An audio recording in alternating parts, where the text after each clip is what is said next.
Thank you for that lovely prelude. Good morning, and welcome to those of you joining us virtually and those of you present here at All Souls Unitarian Church of Indianapolis. I am Sandy Reed Ryberg, and my pronouns are she, her. I will be serving as the worship associate for today's service. Together with Sarah Cannon, Director of Children's and Community Programs, pronouns she, her, and Reverend Katie Romano Griffin, our senior minister, pronouns she, Asia, we are your worship team on the chancel today. And I just want to say that I'm very glad to be on the chancel today. If you're visiting us this morning, love is the spirit of All Souls, and we are glad that you are here with us. While nursery care is available, people of all ages are welcome in the service. We invite you and everyone present to please complete a connection card. It looks like this, although it might be a different color. You can find them at the ends of the pews. This helps us know how best to stay connected with you and to support you on life's journey. We welcome you and invite you to bring with you this morning your whole authentic self as you join us in worship. And please know that if you'd like some extra support for this life's journey, our caring team is an extension of the ministry team and is here to support you. And you can reach them by calling 317-210-0121 and leaving a message, or by emailing pastoralcare@allsoulsindy.org. Our Soul Matters theme this month is vulnerability. Sometimes a good thing, sometimes not, but something that we're going to explore. Sign up for our weekly In the Know email message, and you can get the packet on Soul Matters so that you can engage with the materials here at home or here at All Souls in person, and also online. And now, Reverend Katie. Gracias. It's so good to see you all this morning. According to COVID Act now, we are still in low risk of transmission, so no masks are required, but of course they're always welcome in our sanctuary. General Assembly this year, so the gathering of Unitarian Universalist congregations that happens once a year somewhere in the country, is in Pittsburgh this year. Such an easy drive from here.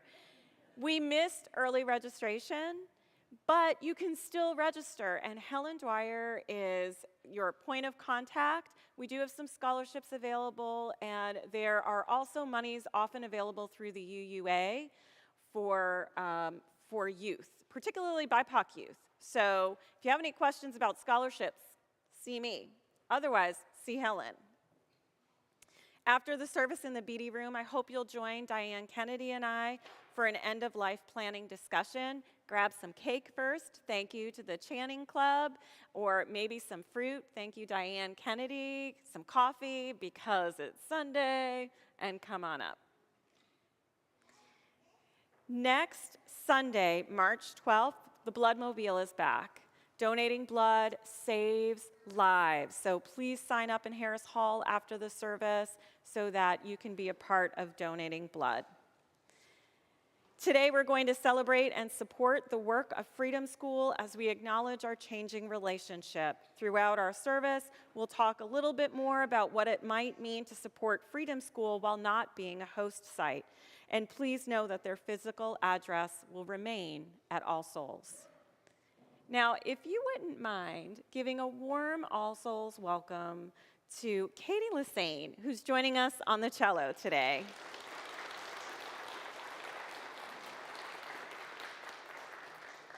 Welcome, Katie. In this moment of our shared journey, may you feel witnessed and honored wherever you are. May you remember that whether you are here for the first time or the 1,000th, whomever you are, whomever you love, whatever your ability, gender, beliefs, political affiliation, or documentation status, you are welcome here and you are never alone. Let us please rise now and greet our neighbors, especially our new or returning friends.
Wow, I gotta say, y'all here on the quilt do such a great job of making your way all the way back to the sanctuary to say hello to people. Thank you for being an example of welcome. Well, sometimes we don't. Our Universalist ancestors believed that we are, each of us, gifted with the aliveness of a divine spark. We are, according to our Universalist religious ancestors, precious, holy, and already saved. This was a radical notion.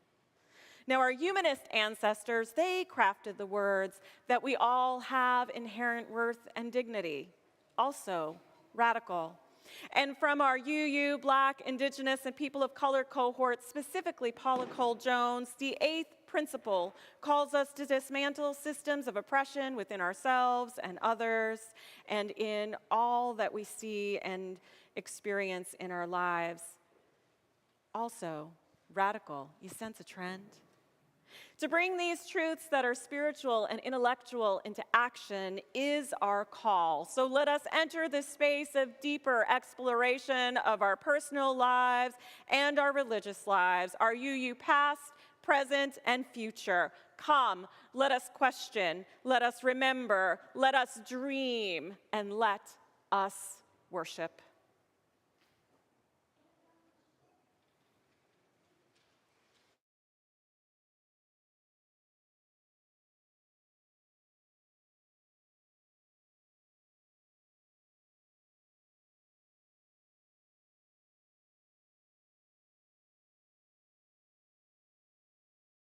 There we go. The ritual of our chalice reminds us to continually renew our promise to live into our covenant, to put love into action, and to live out the community of love and justice we aim to be. Please rise in body or spirit as Lily Kennedy lights our chalice, and we say these adapted chalice lighting words from James Philip Blake, the same words we have spoken since 1903. Love is the spirit of our church, and service is its law. To dwell together in peace, to seek the truth in love, and to help one another. This is our covenant. Please remain standing for our opening hymn, number 116, in your gray hymnal, I'm on my way. And this is a call and response hymn. You can choose to sing with me. I'll be the caller. You can choose to be the responder, or if so inclined, sing all the words and all the notes.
Come and go with me.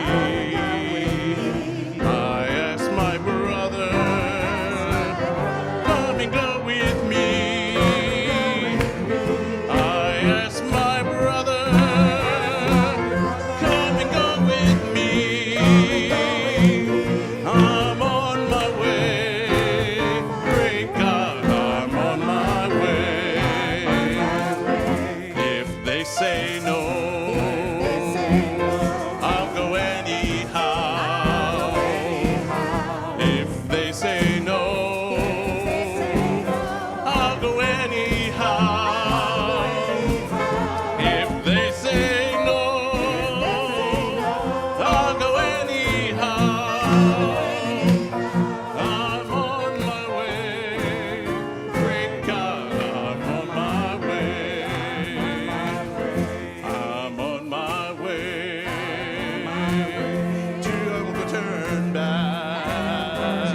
Good morning. I'm Barb Howe, and my pronouns are she and her. Decades ago, when I was a child, college students from all over the country traveled to the South to work, to suffer, and even some of them died, so that people could have the freedom and the right to vote. Part of their mission was to have schools, freedom schools, for children to learn about their rights, their birthrights that were theirs, but were not yet given to them. I thought that was long ago and far away. And then I heard a few years ago that All Souls, our church, was going to host a freedom school, all our own. For 2 years, my husband Ollie and I had the privilege of serving lunches to the students who were attending our freedom school. Our roles: attending a training, verifying the temperature of the refrigerator, counting, setting out, tallying the milk, the lunches, sweeping the floors after the kids left, we wiped the tables first and then we swept the floors. They may seem like insignificant to other people, but to me, to Ollie, those actions weren't insignificant. We were saying to each child who was there, you are worthy. You are worthy of respect and dignity. We were saying, through our little actions, we value you. And we were saying, someday, you may show the rest of the world your worth, that you know your worth. You recognize your value to the world. And someday, you may be a leader to help others understand in this our land that you are worthy. You know that this mission is not over. You know that the struggle continues on in the United States of America. I'm so thankful that I had an opportunity through my little cleaning, through my little counting, to say to those young children, I value you, and I want you to know that you are valuable to the rest of the world.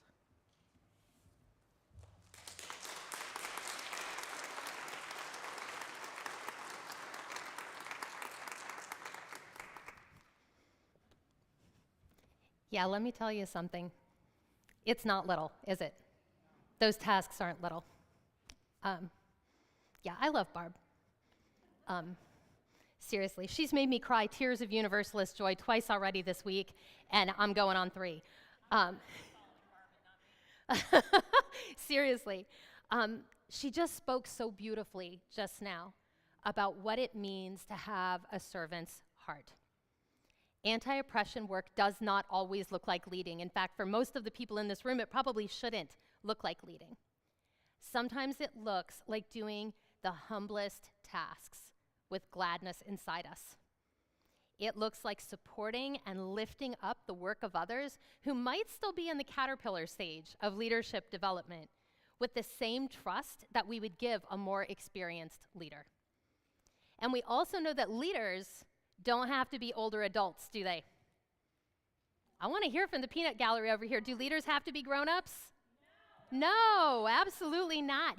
Kids and youth and young adults were all extremely important to the civil rights movement. Elementary school kids like Cheyenne Webb were crucial to the civil rights movement.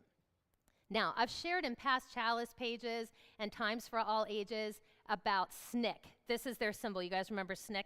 It's the Student Nonviolent Coordinating Committee. And this was a group of youth and young adults who met and organized through the sit-in movement.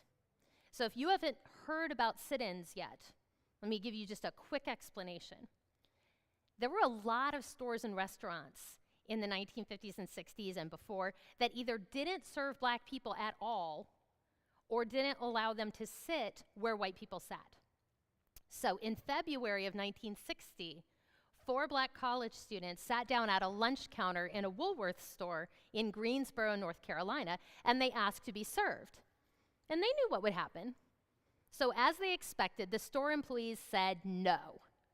But they didn't get up and they didn't leave. They sat and they sat, waiting to be served, to make that point that they had a right to be served. They stayed until the store closed, and the next day they came back with more students and did it again. And by February 5th, there were 300 students clogging up all of the lunch counters and restaurants in Greensboro. And the sit-ins started to spread across the country. Have you ever been to the Smithsonian Museum in Washington, D.C.? Anybody? Give me a sign if you've been there. Yeah, look at that! That's beautiful. This is how you spend their vacations, just so you know. At the Smithsonian, you can actually see the original Woolworth lunch counter where the protest started. That's how important it was. They actually took the lunch counter out of the Woolworths and brought it to our Museum of American History so that everybody would see and everybody would remember. And adults in the civil rights movement looked at those sit-ins and they said, these students are bringing big, powerful energy. So how do we help them organize and keep going? So they invited the students to a big gathering to decide what to do next, and that's where SNCC was born. And SNCC went on to found freedom schools. So it was the youth and young adults who founded freedom schools, the same ones that inspired the freedom school we've been hosting at All Souls. Back then, black students in the South went to separate or segregated schools. Freedom schools taught subjects that the segregated schools purposely avoided. They taught about black history, they taught about the Constitution and people's constitutional rights, and they made sure people who wanted to learn to read got to. And that sounds like a big deal. Anybody over there not learning to read at school? No, everybody's learning to read, right? Okay, yeah, I mean, you could roll your eyes and be like, listen, some days yes, some days no. But like, you are being taught to read, right? But one of the things that I want to really make clear to you is that reading is maybe one of the most important ways to keep learning throughout your life. And that's why every UU church I've ever been to has at least one library, and All Souls has 2. But also local election offices tried to keep people from voting by having illegal, they call them poll tests, right? And some of those were reading tests. And that was especially unfair because southern states went out of their way to make it really hard for black people to learn to read in the first place. So the original freedom schools were not just for kids and youth. Grown-ups who had never learned to read could come and learn there too. SNCC also started, and a lot of people don't know this, freedom libraries. Anybody ever heard of a freedom library? No, because let me tell you something, libraries were segregated too, and in many cases, black people could not access them at all. Please remember that. People who are trying to control you will always start by trying to control what you are allowed to read. And that is happening in Indiana right now, isn't it? Right now in Indiana, Senate Bill 12 just passed the Indiana Senate, and now it's going to be voted on by the House. And its goal is to ban books that you might see in OWL class or books that might give you more information about LGBTQIA topics from schools and school libraries. Yeah, that's how I feel about it too. They want to send teachers and school librarians to jail if they share these books. If you're interested in making what Congressman John Lewis called good trouble, about this and some other really unjust laws that will be voted on this spring, let's do it. And by the way, John Lewis was a SNCC member who was part of the sit-in movement. So this all makes it really clear why Marian Wright Edelman brought freedom schools back in 1993. This is why they matter, because oppressors will always begin by trying to control our learning. So we must mutually empower each other. We can't wait for someone to let us. Freedom schools are a child and youth empowerment space, and they empower the young adult servant leaders who teach there, too.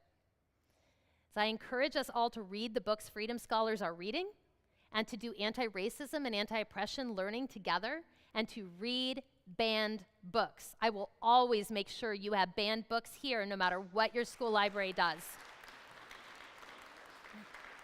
Yeah. Because learning is an act of power, it's an act of rebellion, and it's an act of service. And as we are doing this work, I encourage us all to have a servant's heart like Barb. Thank you.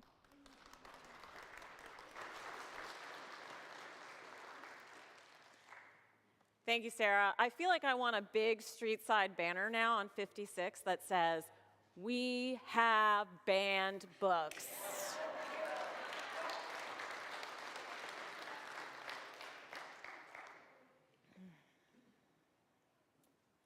There's a lot we're bringing into this space today, Sarah. Thank you for lifting up SB 12 and all of the other anti-LGBTQ legislation that is currently in front of the House and the Senate.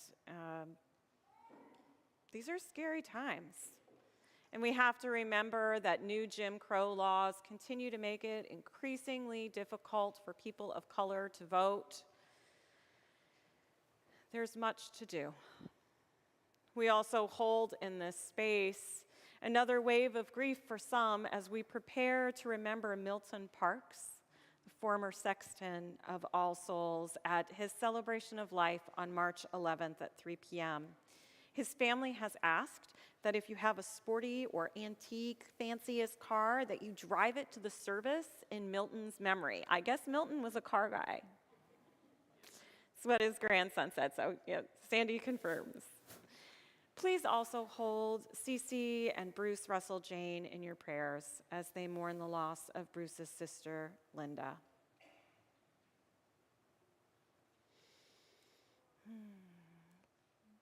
I'm aware, too, that you may have joys or sorrows on your heart. So let us breathe into this moment together, aware of what we're holding in our hearts, in this community, and in the surrounding community that is forever struggling with violence on our streets every day. Let us rest in this moment with some silence, and then Sandy and I will bring you out of the silence with some special words by the Reverend Ninan Soto. Let us hold the silence together.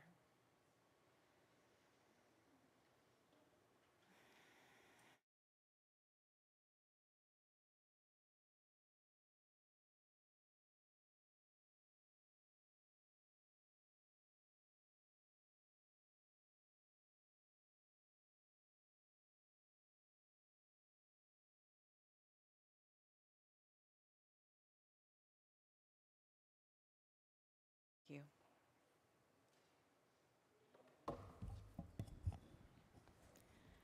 I cannot prove to you that I am a person, but you can hold my hand, cool and dry, while we pray, or just breathe, ragged breaths catching on our aching ribs.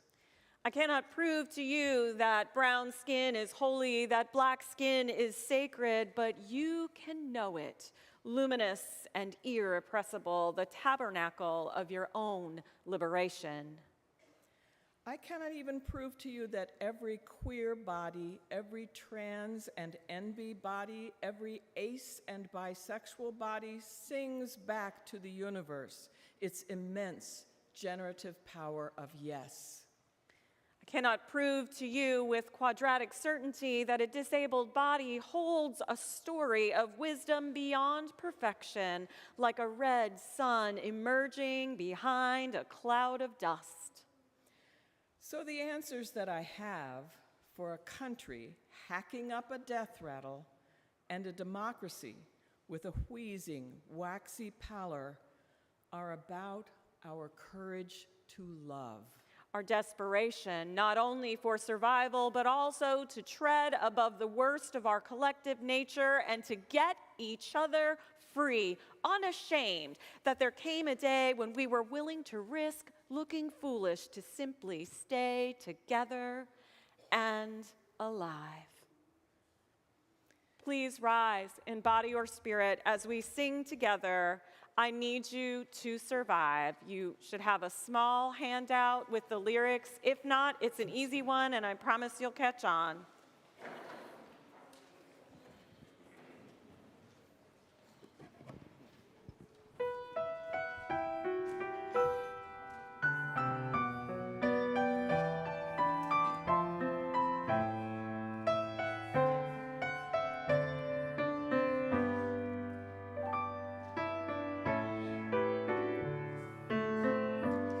I need you, you need me. We're all a part of God's body. Stand with me, agree with me. We're all a part of God's body. It is His will that every need be supplied. You are important to me. I need you to survive. You are important to me. I need you to survive.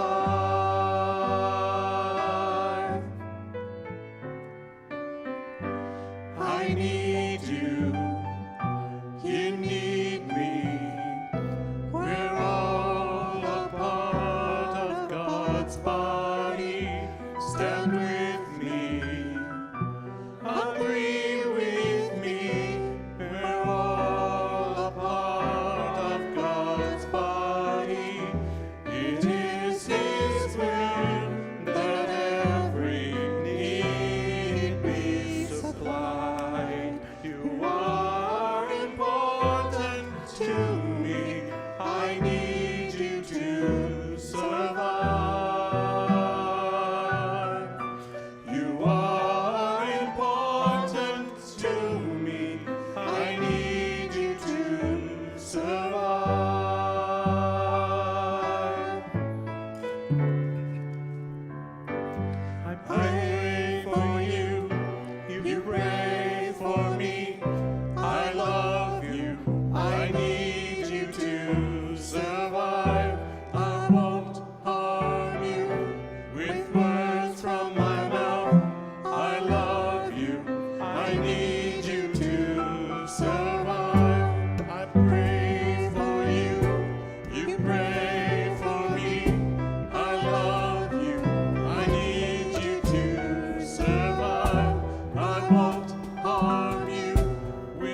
Good morning.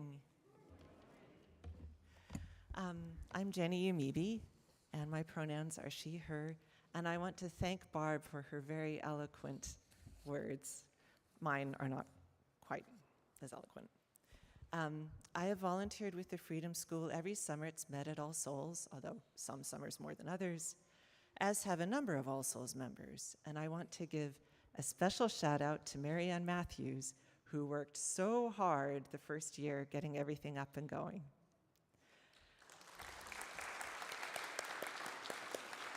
Every day. She was here every day. As many of you know, Freedom School is a wonderful program. It uses a well-researched instructional program employing Black college students to teach less advantaged minority students at risk of summer learning loss.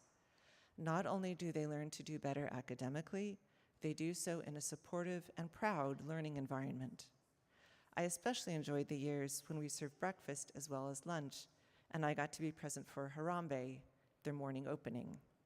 Great enthusiasm, great music, great cooperation, which is not a given among that age group.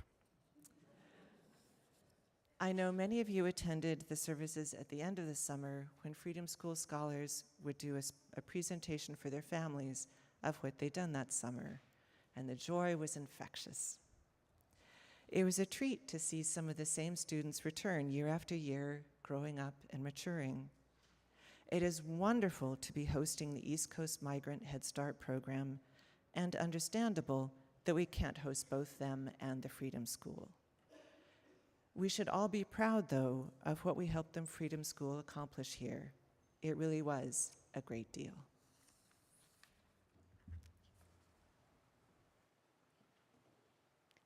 Thank you so much, Jenny and Barb, Sarah Cannon, Marianne, Babette. And I know I'm missing people, so if you have been a volunteer with Freedom School, or if you've been a staff member who's helped with Freedom School in some way, will you please rise?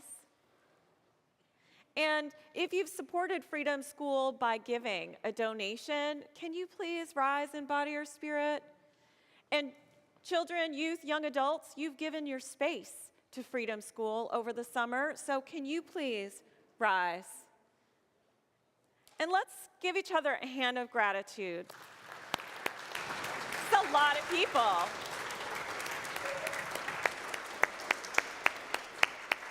Thank you. And I know there's some folks that are probably at home rising too, so we feel you, even if we can't see you right now.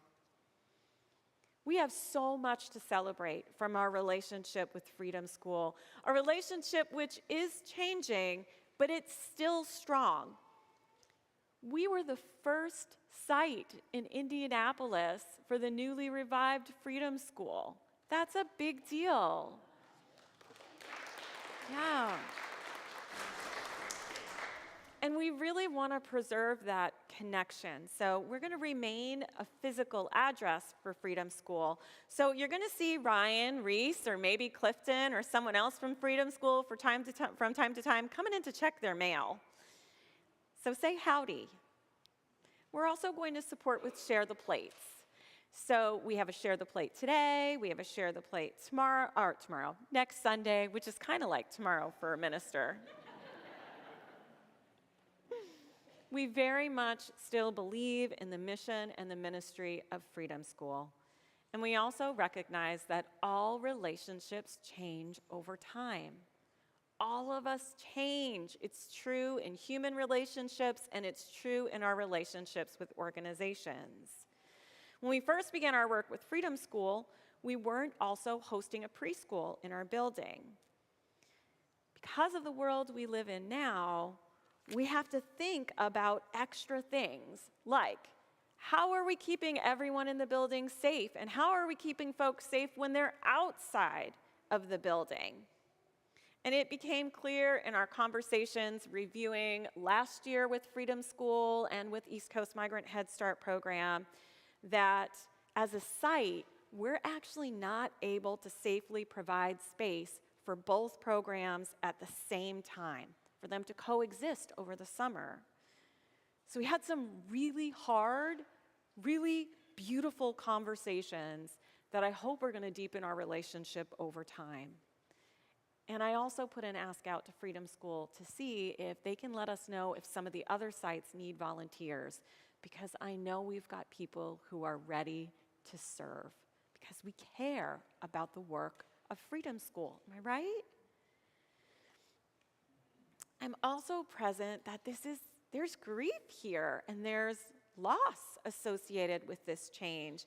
And it's coming at the same time that we're also evaluating our work with IHN, which we're no longer a warm weather shelter for IHN. We haven't been. COVID kind of blew their whole model apart. And we still believe in the work, but we're not able to participate in the same way. And that relationship has changed in such a way that we feel like it's time for us to continue to support in other ways, but not as directly, because they simply don't allow us to participate directly anymore. The model's different. So that's another change that's happening. And it feels like another loss. And I gotta say, as the new minister, I'm like, these people are gonna look at me and think, 6 months in. Look at what she's doing. But I promise this is just looking at the relationships post-COVID, looking at the state of the building now, and just trying to figure things out, but also keeping the door open for future relationships. We are a small community that needs each other to survive. But we have to figure out the best way for us to engage in the larger community where we are cognizant of our vulnerabilities and the community's vulnerabilities and moving together side by side in what's called solidarities. So maybe following some other leaders, or maybe, like I said, going side by side to do work together. And I also want to celebrate Ray Duncan, who continues to champion our recycling program, and that is not easy. There's been lots of changes there too, and you don't hear anything about it because Ray takes care of everything. So thank you, Ray.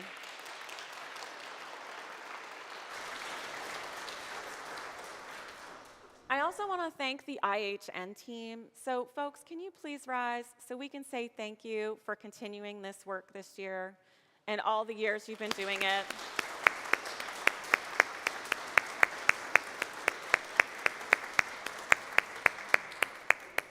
Thank you.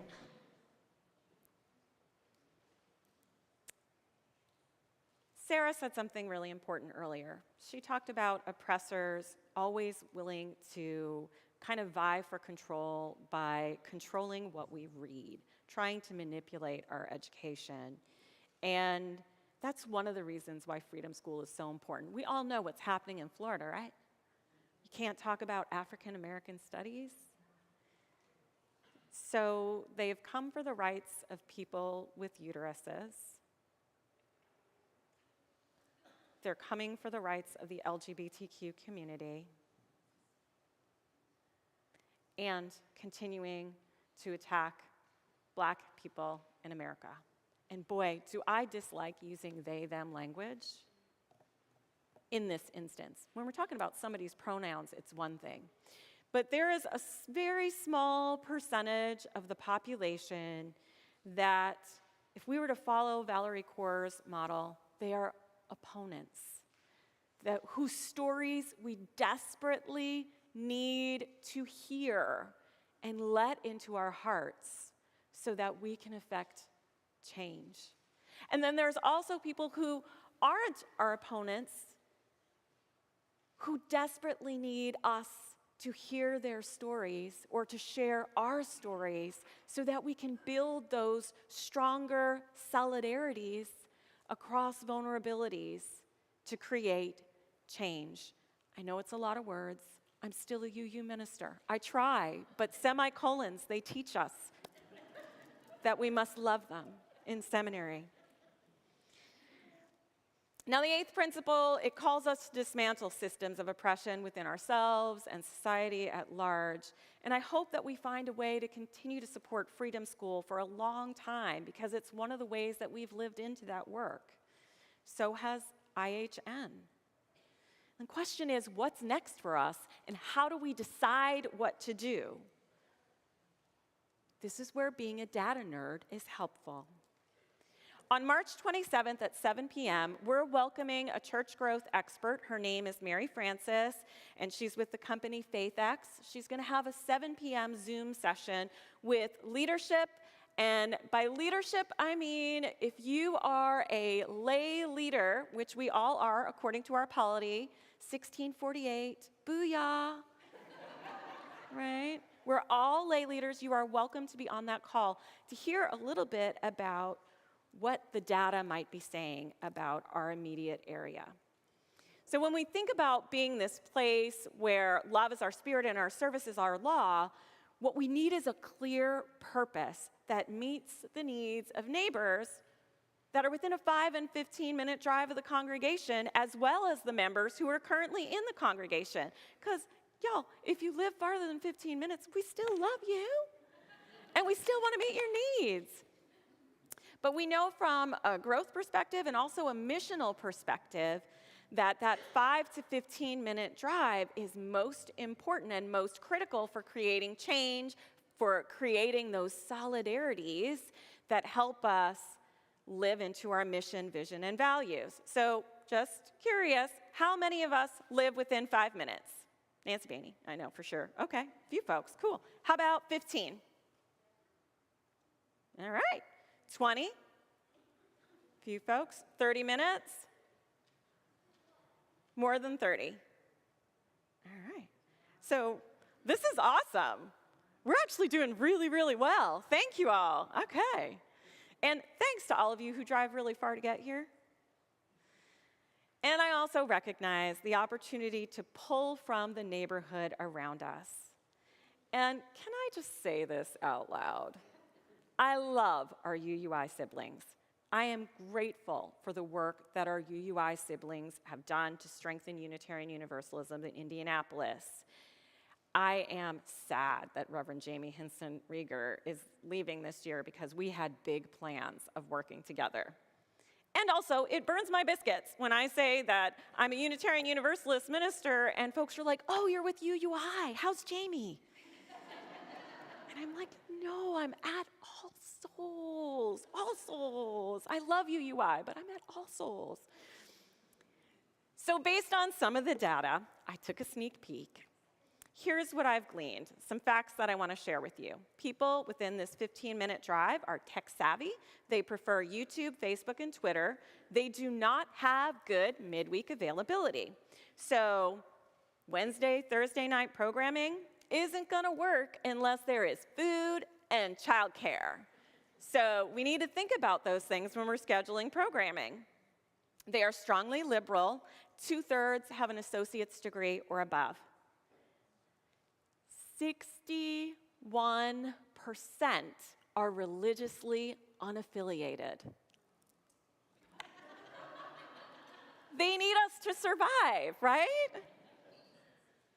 The population is 52% BIPOC, Black, Indigenous, people of color, 33% Black, 11% Hispanic or Latino, 4% multiracial, just shy of 2% Asian, less than 1% Pacific Islander, and Native American, less than 1%, and less than 1% of another race. The crime index is a whopping 214. The national average is 100. Robbery is number 1, closely followed by murder and assault. Those are the top 3 crimes in this 15-minute drive area. The median age is 37.1. Just kind of looking around, thinking about that. 17% of households are below the poverty level, and the national average is 13%. So we have a greater number of households below the poverty level. A lot of people rent. There is a big housing burden, whether they rent or own. And the challenges of our neighbors are food insecurity, houselessness, violence, especially gun violence, and institutional racism that keeps everything exactly as it is. And if you haven't checked out our atrium and the unwelcomed exhibit in the in there right now, you're going to learn more about the intersection of houselessness and racism. When we meet with Mary Frances from FaithX, we're going to begin a dialogue that I'm hoping to continue with a small group of relationship-oriented, justice-minded, All Souls members willing to be vulnerable so that we can lead to building on the bold vision the board has cast that rose up from your questions, your big questions that you entertained last year. How can we become the glow that the world needs us to be? And how can we come together and feel it and also be that glow for our neighbors so we can be like that great video that Gene Miller created where folks come in, they catch the glow, they go on, they share the glow, and then everybody comes back and we do some more glowing and we do work in the community and the glow kind of spreads, like on Christmas Eve when we share the lights and go around the room and once there was darkness and then poof, light. How do we do that in a way that builds long, sustainable community relationships? I know that this congregation wants to be the soft place to land. That is something that I have never doubted about All Souls. Love really is the core of who we are, but we don't always know how to get from where we are to where we want to be, and that's okay. That's why we're going to bring in Mary Frances, and we're going to look at some data. And then we're going to find ways to engage people in the community to start to build relationships with so that we can find out what people need. Because I can tell you, as a trauma and disaster chaplain, if you show up with a bunch of clothes when what's really needed is food and water, that's a problem. So we're going to be the people with the food and the water, helping each other out. In his last days, the Buddha encouraged people to be lamps unto themselves, to let their lights shine. As we continue to work on our inner lights shining as our within work, let us also seek ways to help kindle the flames of the lights of others within our congregation and the world at large.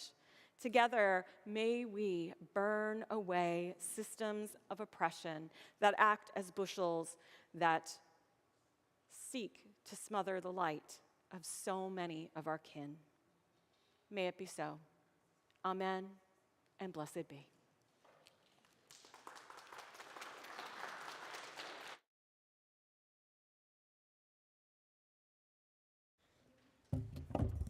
And now the old lady stands up and can't move quite as gracefully as the young lady, but that's okay.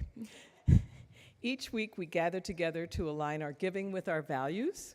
We give to support the missions and ministries of our congregation and share half of our weekly offering with an organization whose values we share that align with ours. This week, we are donating to the Freedom School Partnership of Indianapolis. I encourage you to visit the Indianapolis Freedom School Partnership website to see the testimonies about the positive impact this program has had for youth in our community, and I'd like to quote one at this time. Heaven, a level 3 scholar, said, "Before I came to Freedom School, I didn't like reading because I wasn't good at it. Coming to Freedom School made me like reading, and now I read all the time."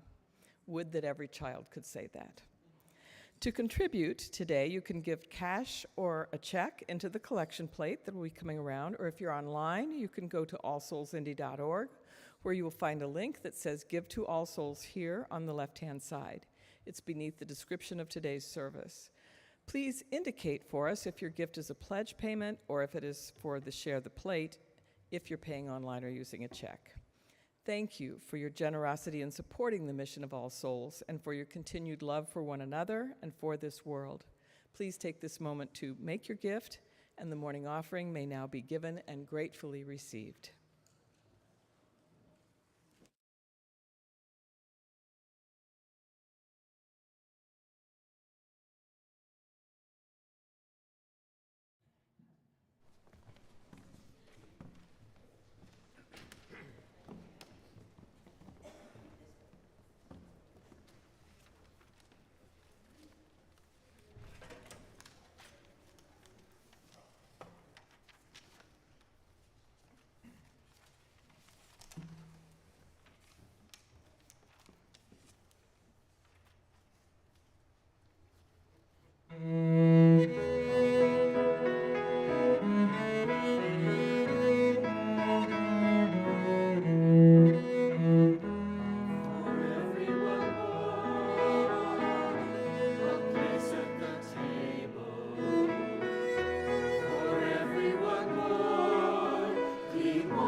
Creators of justice.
Oh my goodness, what a gift. Thank you so much, choir.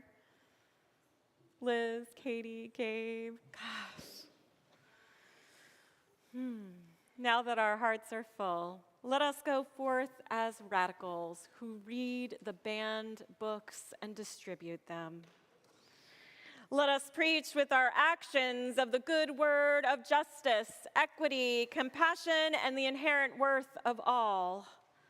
Let us remember the words of James Luther Adams and hang on to that love that will not let us go, and as Abi Janamanchi says, or let us off the hook.